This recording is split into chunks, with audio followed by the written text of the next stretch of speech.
Imagine कीजिए, एक सुबह आप सोकर के उठते हैं और आपको अपने आसपास अफरा तफरी का माहौल देखने को मिलता है। चारों तरफ चीख पुकार, बदहवास होकर भागते लोग। क्या हो रहा है ये सब समझने के लिए आप अपने घर का दरवाजा खोलकर बाहर निकलते हैं। तभी आपके ऊपर के फ्लैट में रहने वाले शर्मा जी अपनी बालकनी से सीधा आपकी कार पर आकर के गिरते हैं। कार का शीशा टूट जाता है। आप अपने कार की परवाह किए बगैर शर्मा जी को बचाने के लिए जाते हैं, लेकिन ये क्या, शर्मा जी तो आपको काटना चाह रहे हैं, आपका खून पीना चाह रहे हैं। उनकी आंखें सुर्ख लाल हो गई हैं, शरीर की एक एक नस नीली होकर बाहर निकल आई है। आप पूरी कोशिश करके किसी तरह शर्मा जी से अपना पीछा छुड़ाकर जल्दी से अपने घर के अंदर आते हैं और घर का दरवाजा बंद कर लेते हैं। अब आप सोच रहे होंगे कि अनुराग भाई ने आज कोई ज़ॉम्बी मूवी देख ली है और उसी की कहानी हम लोगों को सुना रहे हैं। लेकिन अगर मैं कहूं कि ये कहानी फ्यूचर में सच होने वाली है तो क्या आप विश्वास करेंगे? ज़ॉम्बी मूवी देखते हुए आपके मन में ये ख्याल तो जरूर आता होगा कि क्या हो अगर ज़ॉम्बी अपोकलिप्स दुनिया में सच में आ जाए। क्या ऐसा पॉसिबल है? ऐसा हुआ तो जो बातें फिल्मों में दिखाई गई हैं, क्या वो सब सच हो जाएंगी? तो मैं आपके इन सभी सवालों के जवाब हाँ में दूंगा। क्यों? ये जानने के लिए आपको बने रहना होगा इस वीडियो में शुरू से अंत तक, वो भी बिना एक भी सेकंड स्किप किए हुए। लेकिन वीडियो शुरू करने से पहले आपसे एक रिक्वेस्ट है कि अगर आप चैनल पर नए हैं प्लीज चैनल को सब्सक्राइब कर लीजिए, क्योंकि एक वीडियो को बनाने में काफी मेहनत लगती है, काफी रिसर्च लगती है। सब्सक्राइब करना आपके लिए बिल्कुल फ्री है और आपके सब्सक्राइब करने से हमें मोटिवेशन मिलता है। अब हो सकता है कि आप में से बहुत से व्यूअर्स ज़ॉम्बी शब्द ही पहली बार सुन रहे हो, तो ऐसे व्यूअर्स को भी साथ लेकर के चलना जरूरी है। इसलिए सबसे पहले जानते हैं कि आखिर ज़ॉम्बी कहते किसे हैं। ज़ॉम्बी एक ऐसे इंसान या जीव को कहते हैं जिसका दिमाग उसके अपने वश में नहीं है, मतलब उसे कोई और कंट्रोल कर रहा है, जो मर चुका है फिर भी उसका दिमाग सक्रिय है। तो ज़ॉम्बी शब्द आया है हैती लोक कथाओं से। हैती की लोक कथाओं में ऐसा सुनने को मिलता है कि वहाँ के लोग किसी इंसान के मर जाने के बाद उसे वुडू नाम के काले जादू के सहारे जिंदा कर देते थे और उसे अपना गुलाम बनाकर अपने मन का काम करवाते थे। दोबारा जिंदा हुए इंसान को ज़ॉम्बी कहा गया। अब ये शब्द आम लोगों के बीच कैसे प्रचलित हुआ, तो उसकी सबसे बड़ी वजह है फिल्में। 1932 में एक फिल्म आई थी व्हाइट ज़ॉम्बी, जिसमें सबसे पहली बार ज़ॉम्बी जैसी बातें दुनिया के सामने रखी गई थी। लेकिन मजे की बात यह है कि इस फिल्म की पटकथा आधारित थी 1929 में आई एक किताब मैजिक आइलैंड पर, जिसे लिखा था विलियम सी ब्रुक ने। यह किताब उन्हीं हैती लोगों पर आधारित है जिनका जिक्र अभी हम कर चुके हैं। विलियम सी ब्रुक ने अपनी इस किताब में हैती समुदाय के कल्चर, काला जादू से जुड़ी बातों का वर्णन किया है, जो इन्होंने अपनी हैती की यात्रा के दौरान महसूस किया था। ये किताब काफी पॉपुलर हुई, जिसके बाद ज़ॉम्बी के कॉन्सेप्ट पर तमाम फिल्में बनी और होते करते ये ज़ॉम्बी शब्द हम लोगों तक पहुंचा। लेकिन फिल्मों का ज़ॉम्बी हैतियन ज़ॉम्बी से अलग है, क्योंकि फिल्मों के ज़ॉम्बी किसी काले जादू या तंत्र मंत्र से नहीं पैदा होते, बल्कि इनके पैदा होने का रीजन कोई साइंटिफिक घटना होती है, जैसे कि कोई फंगाई इन्फेक्शन या फिर कोई वायरस। और यही वजह है कि भविष्य में ज़ॉम्बी अपोकलिप्स जैसी घटना होने की संभावना कोई कल्पना नहीं लगती है। तो ये रही फिल्मी और किताबी बातें। लेकिन सवाल ये उठता है कि क्या ज़ॉम्बी सच में होते हैं? तो क्या ऐसा पॉसिबल है कि कोई जीव मर चुका है, उसके शरीर के अंग सड़ चुके हैं, फिर भी वो चल रहा है बस इसलिए क्योंकि उसका दिमाग अभी भी सक्रिय है? सुनने में ये एकदम नॉनसेंस लगता है ना? तो चलिए पहले आपको कुछ ऐसे केसेस बताते हैं जिसे सुनकर आप कुछ हद तक यकीन करने लगेंगे कि ज़ॉम्बी जैसा कुछ सच में एग्जिस्ट करता है। आप में से बहुत से लोगों ने एचबीओ की drama series the last of us तो देखी होगी, जिसमें दिखाया गया है कि एक फंगस इंसानी दिमाग को अपने कंट्रोल में करके उन्हें ज़ॉम्बी बना देता है। अब सबसे पहले आप ये वीडियो देखिए, उसके बाद आगे बात करते हैं।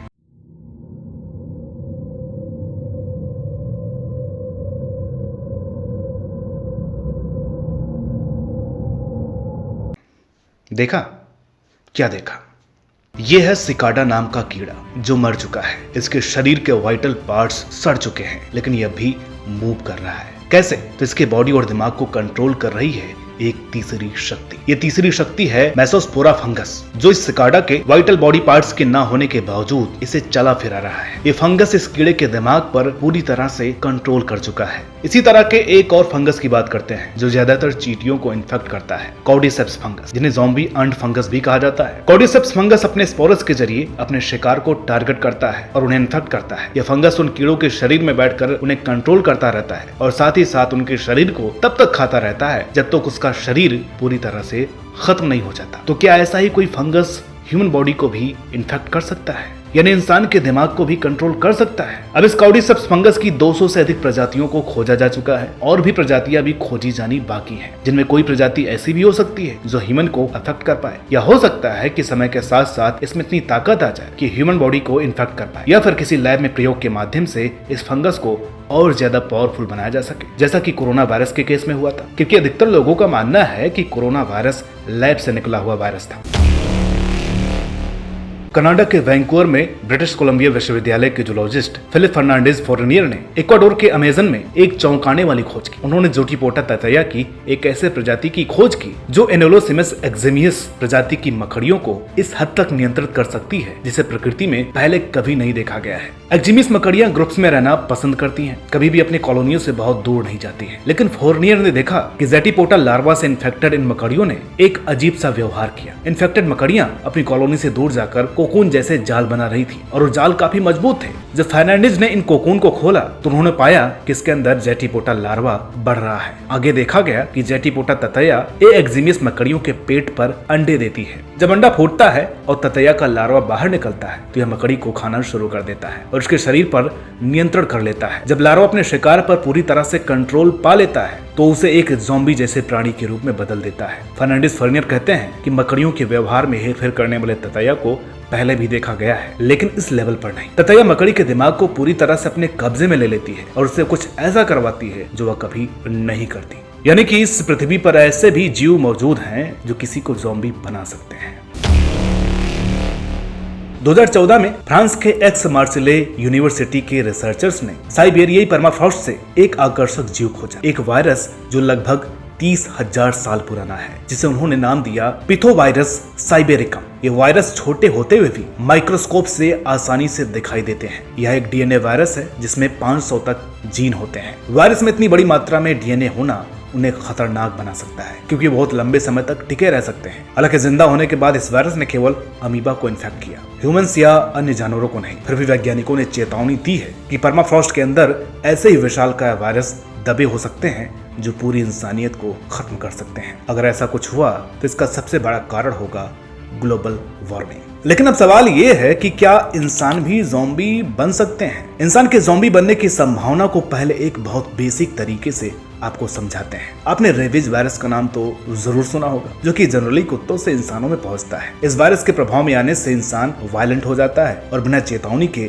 किसी पर भी हमले कर देता है। अब ये रेबीज इन्फेक्शन इतनी आसानी से एक से दूसरे इंसान में नहीं पहुंचता है, लेकिन अगर रेबीज के वायरस में इन्फ्लुएंजा के वायरस वाली खूबी आ जाए तो बहुत तेजी से फैल सकता है और देखते ही देखते ये पूरी आबादी को अपने चपेट में ले सकता है। कोरोना के केस में हम ऐसा पहले भी देख चुके हैं, जहां एक वायरस म्यूटेशन के जरिए अपने अंदर नई नई ताकतें पैदा कर सकता है। तो ये कोई आश्चर्य की बात नहीं है कि एक वायरस अपने आप को दिन प्रतिदिन समय के साथ और मजबूत बना लेता है, यह अपने शक्तियों में इजाफा कर लेता है। अब इंसान के ज़ॉम्बी होने की संभावना को चलिए थोड़ा और गहराई से टटोलते हैं। 1997 में द लोसेंट नाम की एक मैगजीन में डॉक्टर चवन्नेस डोयोन और प्रोफेसर रोलैंड लिटिलवुड की एक स्टडी लेटर पब्लिश होती है, जिसमें उन्होंने हैती के 3 ऐसे व्यक्तियों की केस स्टडी की थी जिन्हें उनकी कम्युनिटी ने मरने के बाद ज़ॉम्बी की तरह भटकते हुए देखा था। एक 30 साल की महिला जिसकी एक बीमारी के चलते मौत हो गई, लेकिन इसके 3 साल बाद उसके परिवार वालों ने उसे ज़ॉम्बी की तरह घूमते हुए पाया। एक लड़का जो 18 साल की उम्र में मर गया और फिर 18 साल बाद वो जिंदा होकर के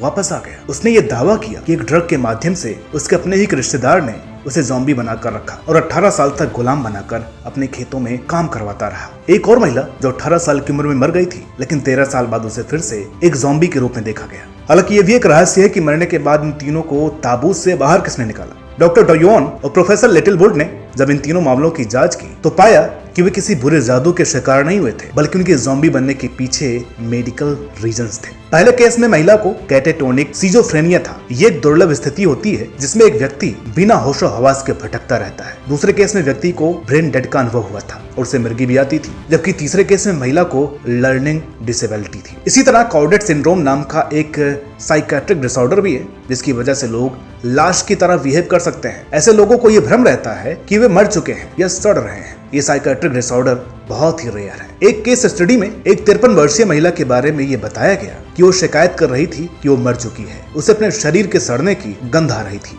तो इससे ये समझ में आता है कि इंसान के ज़ॉम्बी बनने के पीछे की वजह एक साइकेट्रिक डिसऑर्डर भी हो सकती है या फिर कोई ड्रग तो सबसे पहले ये कुछ वीडियोस देखिए।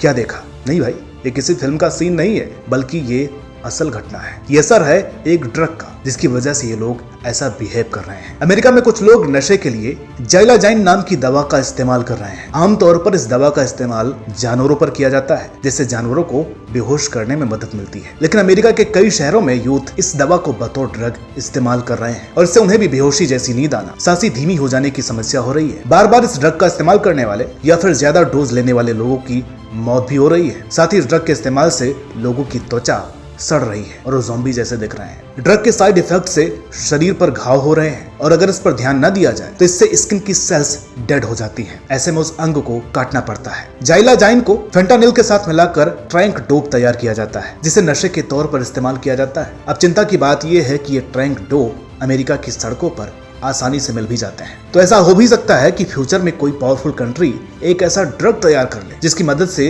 वो लोगों को ज़ॉम्बी में कन्वर्ट कर दे और उन्हें स्लेब की तरह इस्तेमाल करे। क्योंकि ज़ॉम्बी के केस में यही तो होता है कि संक्रमित व्यक्ति के दिमाग पर किसी तीसरे का नियंत्रण रहता है। अब इस बात को और पुख्ता करते हैं इतिहास की एक घटना से। ऐसा कहा जाता है कि सेकेंड वर्ल्ड वॉर के समय हिटलर अपने सैनिकों को पेरविटिन नाम का एक ड्रग देता था, जिससे उन सैनिकों में बिना खाए पिए, बिना थके लड़ने की शक्ति आती थी और वो 24 घंटे युद्ध के मैदान में डटकर अपने दुश्मनों को नस्ते नाबूद कर देते थे। ये घटना भी ज़ॉम्बी ड्रग का एक एग्जाम्पल है, जिसमें ड्रग के माध्यम से सैनिकों के दिमाग को कंट्रोल कर लिया गया था। सोचिए, जब 70 से 75 साल पहले ऐसे ड्रग्स को बनाया जा सकता था, तो अब क्या हो सकता है, ये सोच करके ही डर लगता है। अब अंत में हम एक ऐसी बात आपको बताने जा रहे हैं जिसे सुनकर आपको यह पूरा यकीन हो जाएगा कि ज़ॉम्बी अपोकलिप्स जैसी घटना फ्यूचर में सच में हो सकती है। हिंदी में एक कहावत है कि आवश्यकता ही आविष्कार की जननी है। अगर मैं आपसे कहूं कि यूएस की मिलिट्री ने ज़ॉम्बी अपोकलिप्स से निपटने के लिए एक पूरा प्लान तैयार कर लिया है, तो क्या आप विश्वास करेंगे? नहीं ना, लेकिन ऐसा है। जी हाँ, यूएस मिलिट्री की एक थिंक टैंक है जिनका काम है फ्यूचर में होने वाले डिजास्टर सिनेरियो को इमेजिन करके उससे बचने का प्लान बनाना। जैसा कि अगर पृथ्वी से कोई बड़ा एस्टेरॉइड टकरा गया तो उस कंडीशन में क्या प्लान होने चाहिए, परमाणु हमले के दौरान क्या प्लान होने चाहिए, यहाँ तक कि उन्होंने एलियन के हमले से बचने के लिए भी एक पूरा प्लान तैयार कर लिया है। ऐसे ही ज़ॉम्बी अपोकलिप्स के समय भी उससे निपटने के लिए इन्होंने एक पूरा प्लान तैयार कर लिया है, जिसे कौन प्लान 888 या काउंटर ज़ॉम्बी डोमिनेंस का नाम दिया गया है। अब इनका पूरा प्लान क्या है, ये अगर हम इस वीडियो में आपको बताने लगे तो वीडियो बहुत लंबी हो जाएगी। इस प्लान का PDF लिंक हम आपको डिस्क्रिप्शन में दे देंगे, आप वहां से उसे तसल्ली से पढ़ लीजिएगा। तो जरा सोचिए, यूएसए मिलिट्री को ऐसा प्लान बनाने की जरूरत ही क्यों पड़ी? ये बातें उस तरफ इशारा कर रही हैं कि ज़ॉम्बी अब एक कल्पना नहीं है, बल्कि आने वाले समय की